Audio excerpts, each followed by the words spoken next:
En tout cas, ce jour-là, John me dit « Elsa ». Anecdote dans l'anecdote. Jamais personne ne m'a appelé par mon prénom. À tel point que moi-même, j'ai fini par mettre de côté Isabelle. À chaque étape de ma vie correspond un surnom. La période golf de mes souvenirs vintage est associée à Elsa. Tu vois, là, tu avais besoin d'un point. Et donc, tu bugs sur la deuxième parce que tu n'as pas repris, tu n'as pas respiré. À chaque étape de ma vie correspond un surnom, point. À chaque étape de ma vie correspond un surnom.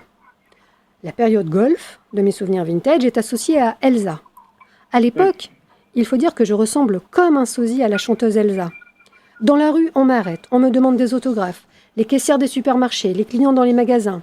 Et à Promo Golf, tout le monde se presse dans mon bureau pour me voir. Écoute, faut que je te dise quelque chose. Le prends pas mal, hein.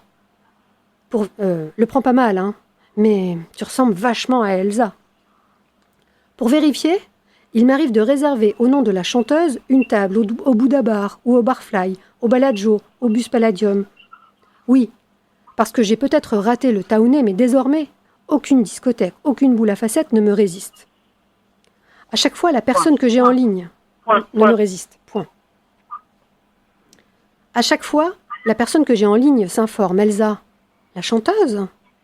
Je réponds un ferme et convaincant « Oui », de ma plus belle voix grave, comme Elsa.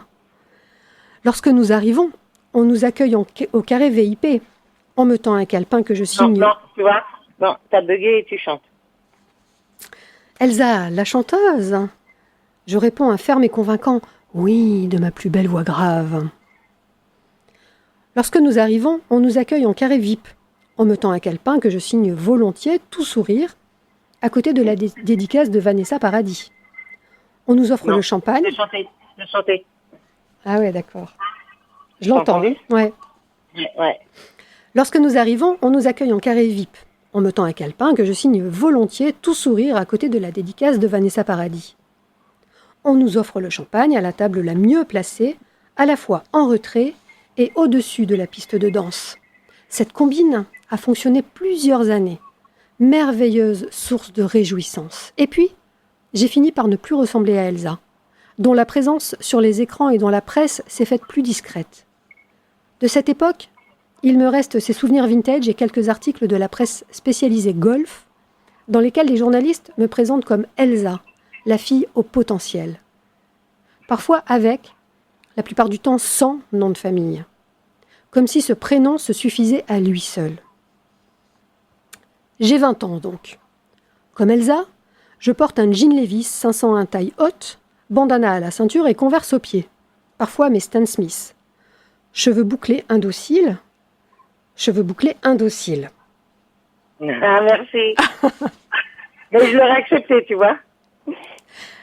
John, parce qu'il bougeait. Parce que ton indocile, il bougeait. Parce qu'il faut les voir bouger, quoi, tu vois. Alors là, c'est l'exemple en plus concret de quand on écrit dans sa tête, en plus sans ponctuation parce que j'ai repris mes textes de radio finalement. Quand on écrit dans sa tête pour l'audio et quand on écrit et quand on lit les textes à l'oral, c'est là qu'on se rend compte de ce qui cloche, ce qui veut. Alors, cheveux donc bouclés indociles. John, mon boss, propose que je l'accompagne au rendez-vous chez Fred Joyer. La veille, il m'a mise en garde. Elsa, demain, tu viens avec moi renégocier le contrat Fred Joyer. On a rendez-vous avec Monsieur Fred Joyer en personne rue Royale. Alors pour une fois, habille-toi un peu, coiffe-toi, fais un effort. Tu ressembles à une hippie. Avant, j'ai un déj au Cercle Foch. Tu viendras me retrouver à 14h devant l'entrée. Tu m'attendras dans la contre-allée. Tu prendras une voiture de société. Moi, j'irai en taxi et on rentrera ensemble. Le lendemain, je porte une jupe, une veste, des ballerines, peut-être même les cheveux attachés. Il n'y a plus de Elsa. Il n'y a plus de moi non plus. J'aurais bien voulu emprunter l'une des Peugeot de société comme prévu, mais voilà. Au lieu d'enclencher la marche arrière pour quitter la place de parking, je démarre en première droit dans le mur. Bam! Crash! Schling! Clang! En une fraction de seconde, je choisis de rejoindre John avec mon auto Bianchi Abarth. Abarth. Point. Ouais. J'ai perdu beaucoup de temps. On réglera cette affaire de tôle froissée plus tard.